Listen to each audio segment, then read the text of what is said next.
Another one.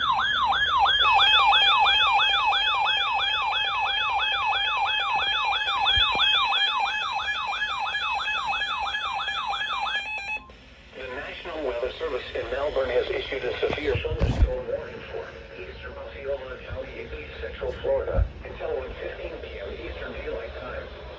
At 12:46 p.m. Eastern Daylight Time, severe thunderstorms were located along a line extending from 6 miles northeast of Harmony to 7 miles southwest of Hole-La-Ponte near Lake Kissimmee, moving east at 25 miles per hour. Hazard, 60 miles per hour wind gusts.